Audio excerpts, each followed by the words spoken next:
Hello, everyone. My name is Witalij Rudnicki. I'm one of SAP developer advocates. And in this session, we are going to build some data pipelines using SAP Data Intelligence. Question that I'm hearing often is, what are data pipelines anyway? Why are we talking about data pipelines when just recently we were talking about ETLs? Why now? And these are all the valid questions.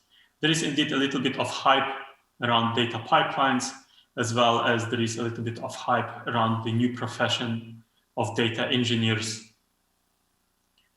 The difference, as I see it, is that in ETL world, we used to think about moving data from one system to another. So basically point-to-point data transfer. We would do this in a batch manner. And the data that we are working on quite often is in the relational format. Obviously, not all ETLs are like this, but this is what was at the very beginning once we were talking about extract, transformation, and load. Data pipelines is the answer to all the modern requirements in enterprise data landscape, where we are dealing not only with relational data, but as well with semi-structured or unstructured data, where we do not work only with batch movements, but as well with streaming data, and where we are talking about really huge amounts of data, where we need to think not just how to move this data, but how to move this data efficiently in a scalable manner. As well, data pipelines usually do not touch only two systems, source and the target, but might touch some more systems in the between. The usual use cases where data pipelines evolved were either machine learning, where we need to take the data from several systems, manipulate this data so that it is available in the format that can be used to produce machine learning model. The other use case is Internet of Things, where data is streaming and can be ingested into multiple target systems.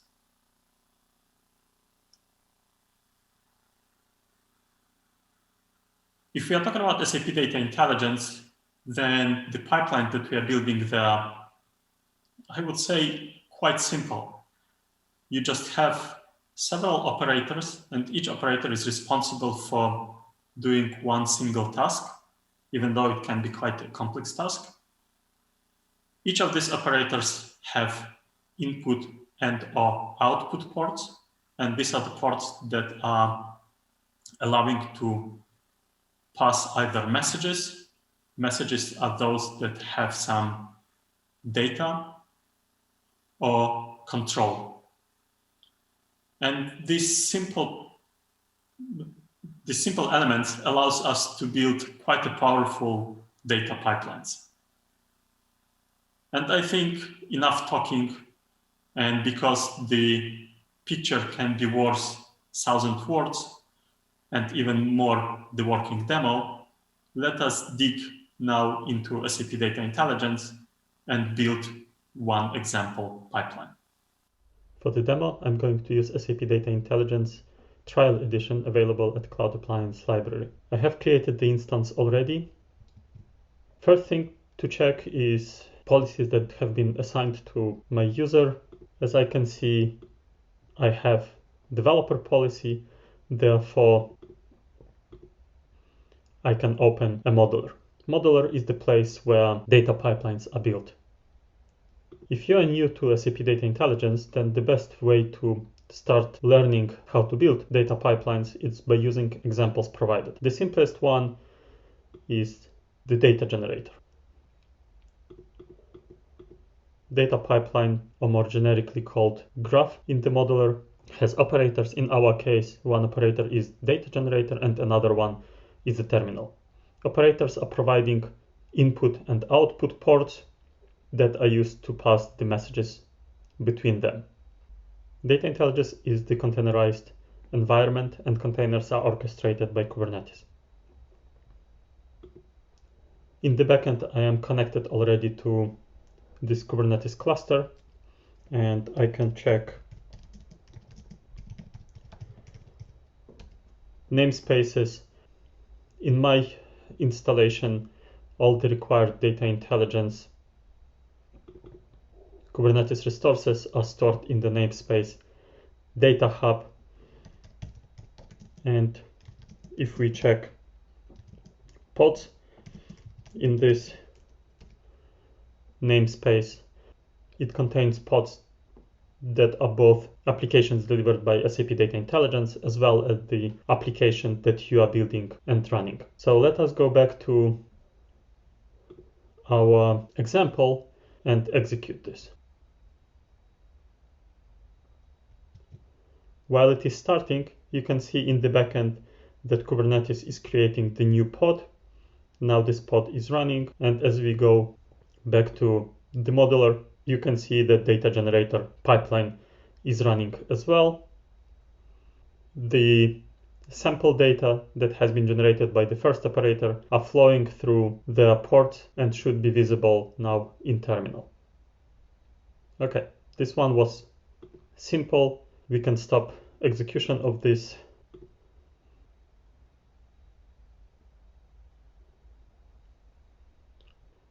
Let's close the runtime view and go back to the design view of this graph. So operators provide some configuration properties and as well documentation. Now let us build our own graph. Let's do some cleanup. And so for our example that we are going to build, let's have some fun and assume that we are working in space tech industry. We were asked to build the data pipeline that would collect information about locations of the International Space Station and persist these locations in SAP HANA instance. We need to create the new graph. Now we need to bring operators into the diagram, starting with the operator that would allow us to read APIs provided over HTTP and HTTPS. So let's have a look for operator like this. This is the one HTTP client. When you need detailed information about this operator, as I mentioned, there is documentation provided for each operator already within the modeler. I have read this documentation obviously, so we don't need to dig into this right now, and we can start configuring our operator. Let's call it get ISS location data. In this case, we are going to pull this data from its API using the get method, which we need first to configure manually as this API has not been provided via the connection manager. The host is ISS tracker.spaceflight.esa.international. So it is provided by European Space Agency. Because we are going to use HTTPS protocol, the port is 443. It is a public API, so no authentication is required, and the endpoint on which we can get this data is tle data.txt. Save it, and we will be polling this not every second but every 10 seconds. Our first operator is configured. Let's save our pipeline. The fully qualified path, and I will show you in a minute why it is required, will be demo SAP TechEd ISS International Space Station tracking for SAP TechEd demo, and the category will be SAP TechEd. The category is just a group that makes it easier to find your graph. So if we go back to graphs and now look for SAP TechEd, this is our graph. It is using some standard icon right now. Let me show you how to change this. Now that we go to repository, in repositories under graph, demo SAP TechEd, and this is, as I mentioned, this fully qualified path that we needed to provide. We should be able now to see our graph. The graph is stored as a JSON file. You can see this JSON file as well once you switch the view from diagram to JSON view. As I promised, we are going to add some more meaningful icon to our graph. So let me go back here and import the file that I already prepared. This is the CVG file with the International Space Station graphic. And now that this file has been added to the repository of Data Intelligence, I can go to the graph configuration and add this file. Save it, switch back to graphs, and you can see that now we have nice icon. Now in the second step, we want to see data returned from this API. To be able to preview this data, there is operator exists called wiretap. Wiretap can get messages on its input port, allows us to preview these messages and then pass them further for processing. HTTP client has two output ports. One would send the complete message, including HTTP request attributes, but all we need right now is just the payload from the API, just the body of HTTP request. So this is the port that I'm going to connect to my wiretap, save and run. Switching back, that the pod is running, and it means that in wiretap's UI we should be able to see the preview of the messages received. Let me stop refreshing. Let us have a look at what data we are receiving.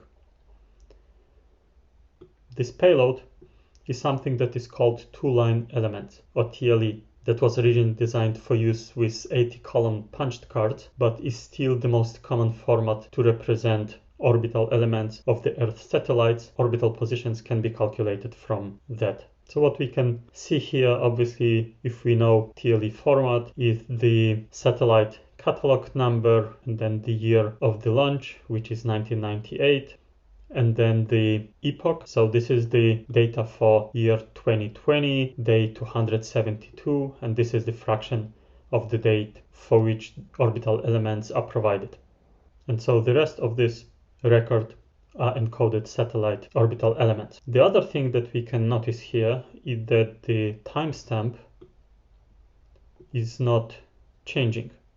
And that's true. This TLE is updated only once in a while, and if we need to know its precise position at any other given point of time, it can be calculated from the latest TLE record provided. It means that we will need a library that would allow us to do these calculations. So let us move back to our graph. We can stop execution of this one for now. And it means that we will need to add an operator that would allow us to transform the input data into the format that is consumable. There are several operators which allows you to create your own custom logic that can be coded in several programming languages. The one that I'm going to pick is the Python. So this is the Python operator.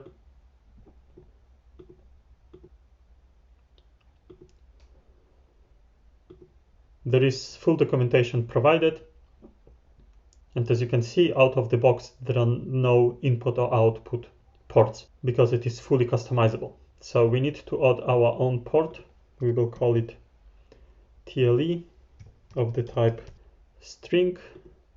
And let me add one more port, which we'll call debug output string. And these are the ports that we are going to connect.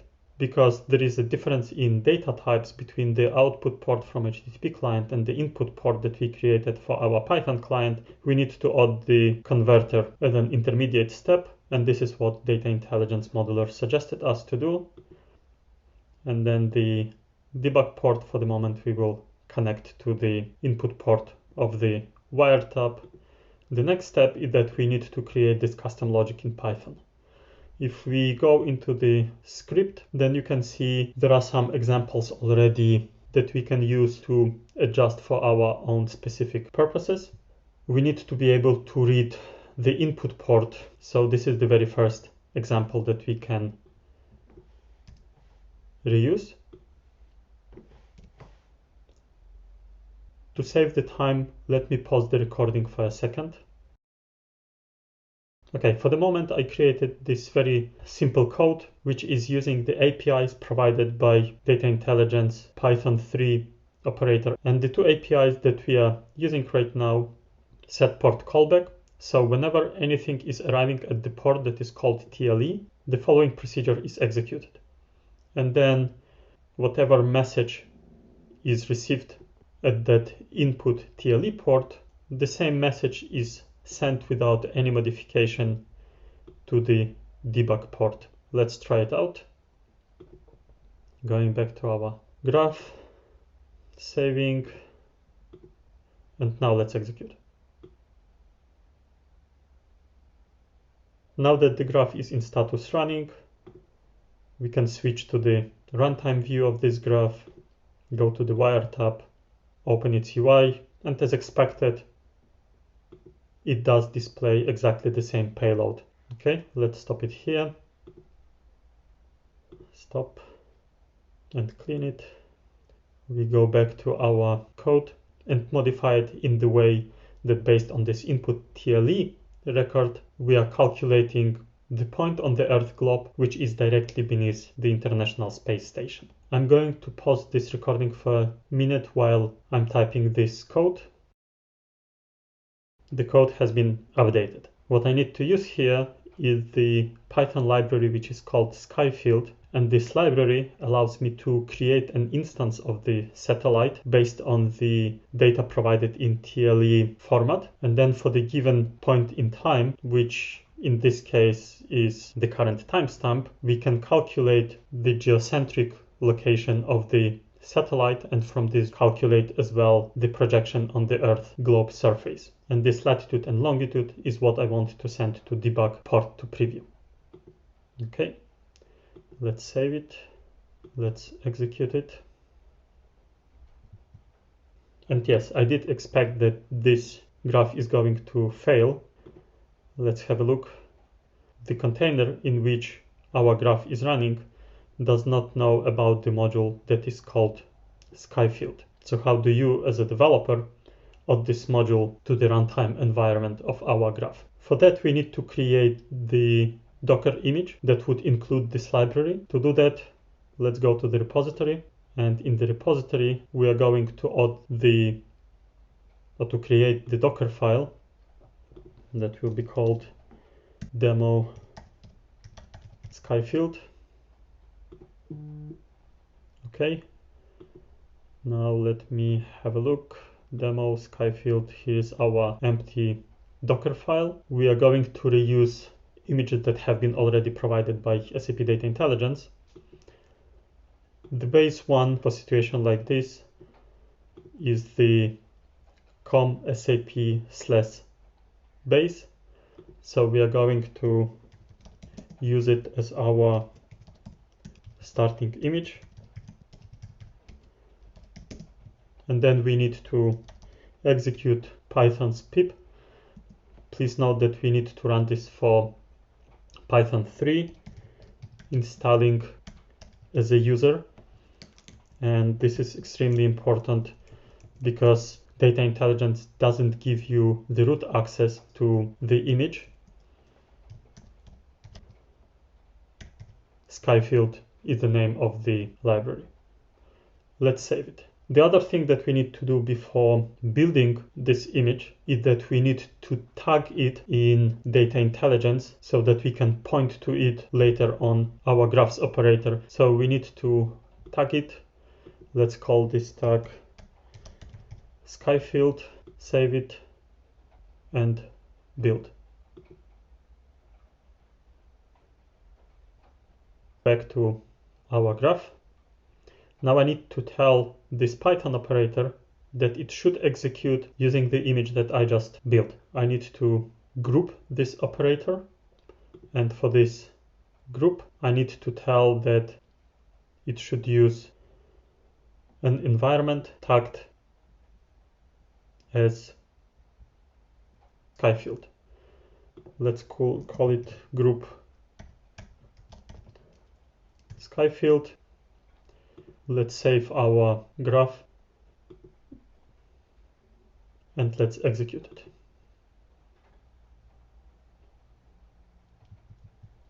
Now that our graph is running, let's switch to the runtime view, and every 10 seconds the location of the International Space Station is updated. So far so good. Going back to our graph, stop it, clean it, and now the next step will be to persist this data to SAP HANA. For that we have SAP HANA instance already configured in this instance of SAP Data Intelligence. I can see it by going to the connection management.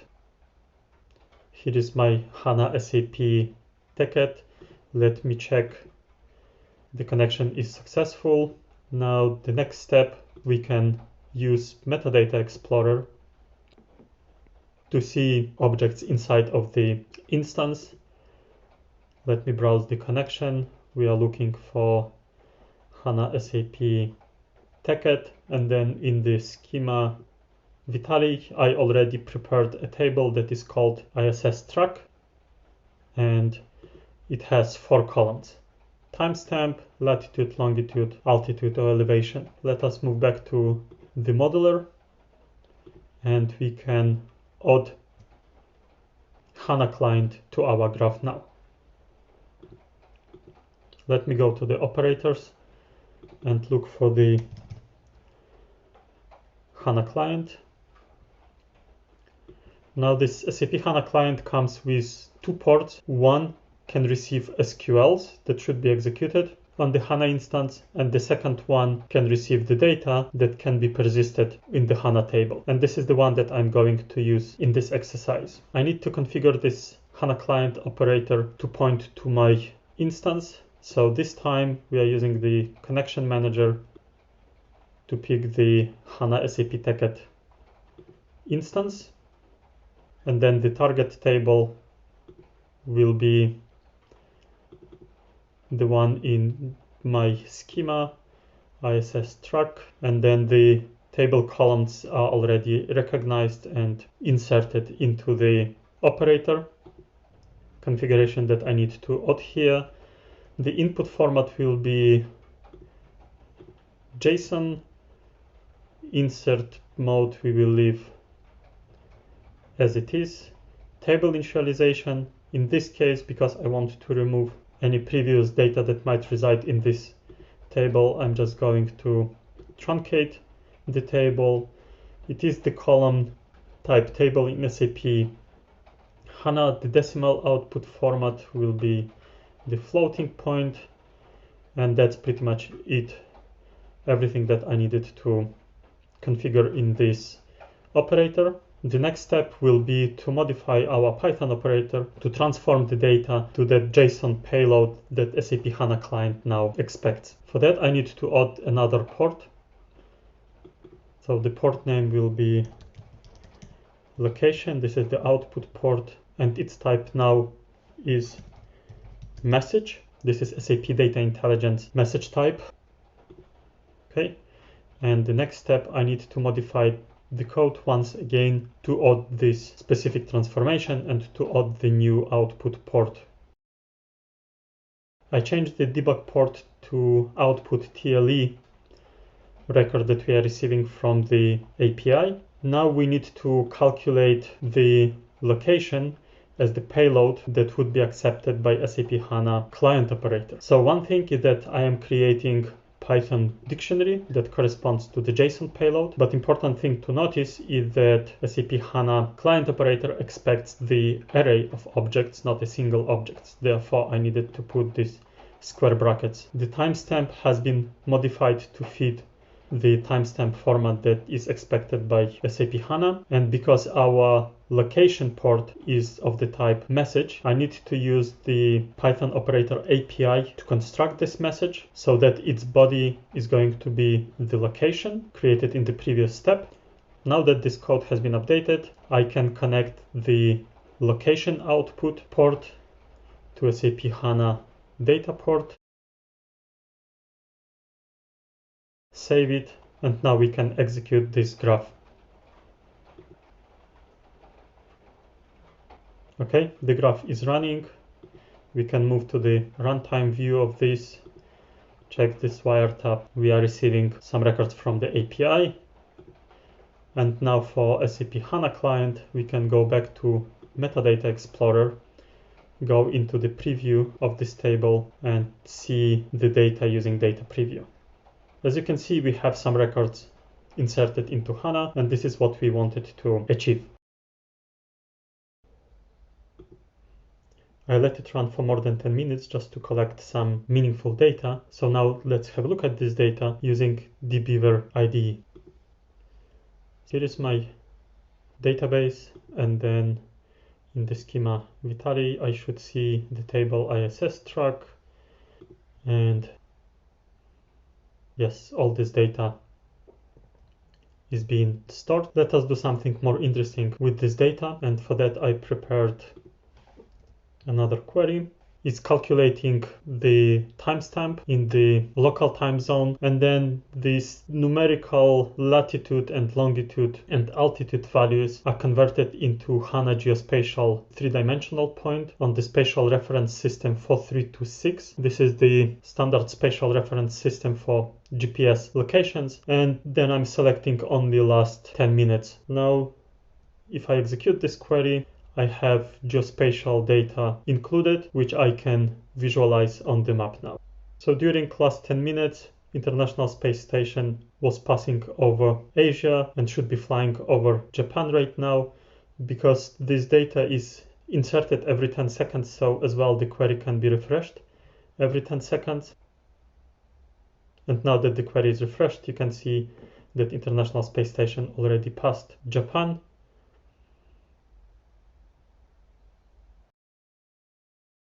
Back to SAP Data Intelligence modular, I can stop the execution of this graph now, and this concludes our demo. I hope that you enjoyed this demo. Let us just check once again what we needed to build this. So we had SAP Data Intelligence trial solution, and then we used the modular application in there, which is a low-code IDE, where most of the work can be done just by dragging and dropping operators and connecting them. But as well as you could see, once we need to implement custom logic, there are operators available for that as well. Because this is container-based environment, you saw as well how I needed to create a Docker file that would support the code used in my custom operator. This Docker file is then used to build the Docker image, and this Docker image is later on used by Kubernetes pod to create the container where my code was running. If you are interested to learn more about building intelligent applications, I would suggest you to have a look as well at these additional sessions at this year's SAP TechEd. And I would like you to join as well us at community.sap.com. Please have a look at data intelligence topic there. And if you want to practice the same thing as I showed you today by yourself, then please go to developers.sap.com to data intelligence page. And this is where you can find all the information you need how to start the free trial. And with the tutorials that we provided there, you can start going step by step and learning different capabilities of SAP Data Intelligence. There are as well some additional learning experiences available for you, so please do not pass on these opportunities neither. And with that, I would like to thank you for attending this session. Once again, my name is Witalij, one of SAP developer advocates. I was happy to talk to you.